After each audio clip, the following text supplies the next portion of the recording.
Alright, let's talk about Canada. Yes, Canada. Our polite maple-loving neighbor. They're usually so quiet, so unassuming. Well, guess what? Canada's making noise. Big, oily, earth-shaking noise. They're changing their energy game, massively. No longer just sending their oil south. They're looking east. Far east. This is a big deal. Canada, the land of moose and mounties, now wants to be a global energy power. Think about that for a second. This isn't just a small shift, folks. It's a fundamental change in strategy. They're tired of being a one-trick pony, or, in this case, a one-customer oil pipeline. And that one customer was, of course, America. So, what's the new plan, Stan? Or rather, Justin? Canada is actively diversifying its energy exports. And one of the biggest new customers? China. Yes, that China. The one with all the people. And a massive thirst for energy. For the longest time, Canada's oil story was simple. Painfully simple, some might say. They'd dig up the black, gooey stuff, mostly from the oil sands in Alberta. And then they'd send it south, almost all of it, to their only significant customer, the good old United States of America. We were their main squeeze, their number one fan. Their only fan, really, when it came to oil exports. A very convenient, if slightly lopsided, relationship.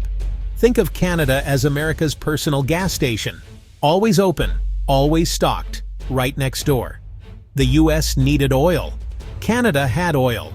A match made in fossil fuel heaven. This reliance was huge. Over 95% of Canadian oil exports headed straight to Uncle Sam. It made sense geographically. Pipelines already existed, but it also meant Canada was a price taker. Whatever the US market offered, Canada pretty much had to accept. Not a great bargaining position, is it? This dependence wasn't just economic, it was deeply embedded in their infrastructure. So, Canada's looking for new energy dance partners. And who waltzes onto the floor? China. Specifically, a company called Rongsheng Petrochemical. Now, Rongsheng isn't just any company. They are a massive player in the global petrochemical industry. Think giant refineries, huge demand for crude oil. They're based in Zhejiang, China, and they're expanding. Around late 2024, early 2025, things got serious. Rongsheng started making moves, big moves, towards Canadian oil. This wasn't just a casual inquiry. Rongsheng, and by extension China, sees an opportunity. Canada has vast reserves of heavy crude, the kind that complex refineries like Rongsheng's can process. And Canada is desperate for non-US buyers.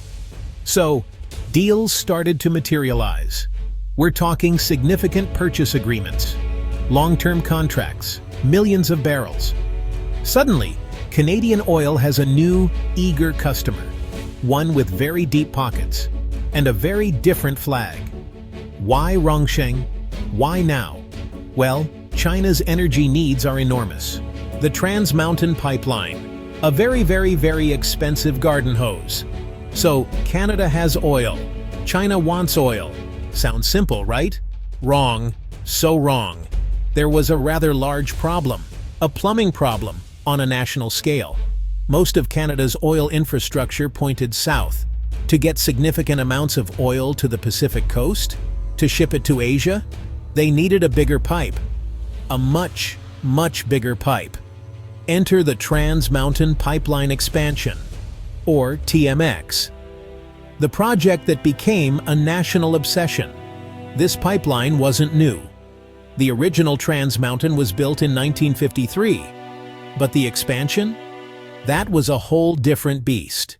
It aimed to triple the pipeline's capacity, from 300,000 barrels per day to 890,000. That's a lot of oil, enough to fill a lot of super tankers. The plan was to twin the existing pipeline, from Alberta's oil sands to Burnaby near Vancouver, then onto ships, and across the ocean. Sounds straightforward? Oh, you sweet summer child. The TMX project was plagued by controversy, protests, legal battles, political fights. Environmental concerns were huge, awkward dinners. Canada, the US, and China. Walk into an oil bar. Now, let's talk geopolitics.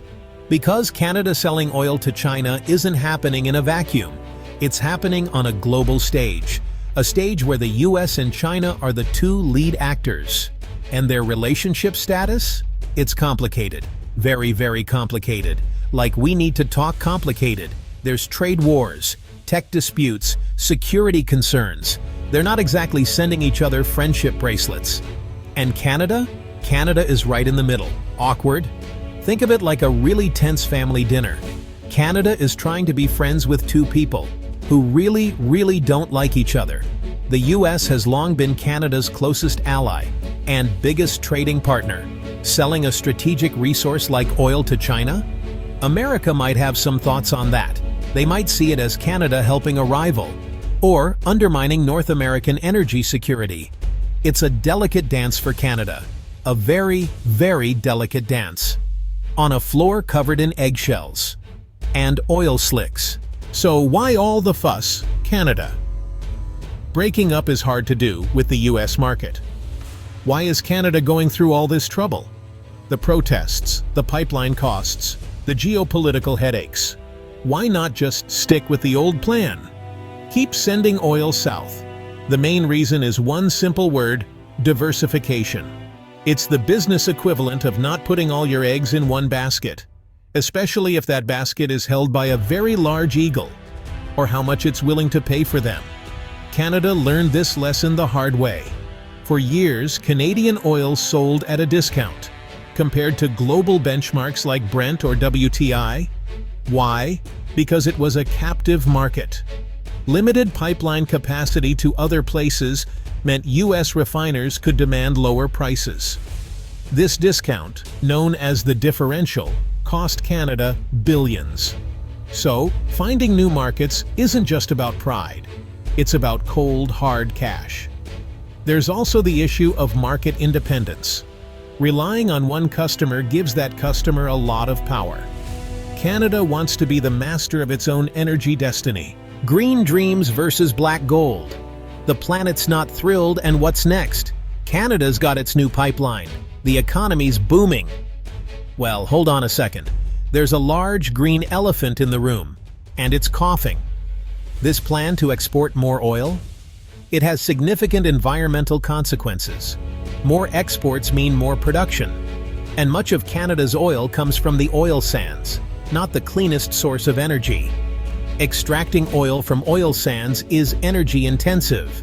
It uses a lot of water. It creates a lot of greenhouse gases. More than conventional oil production. Ramping up production for new markets like China? Not helping Canada meet its climate targets. It's already struggling. Economic goals clash with environmental commitments. And the planet is losing. Then there's the tanker traffic. The TMX pipeline ends near Vancouver. More oil means more tankers. Navigating tricky waters of the British Columbia coast. This raises concerns about potential oil spills. A spill in that sensitive marine environment? Devastating for wildlife.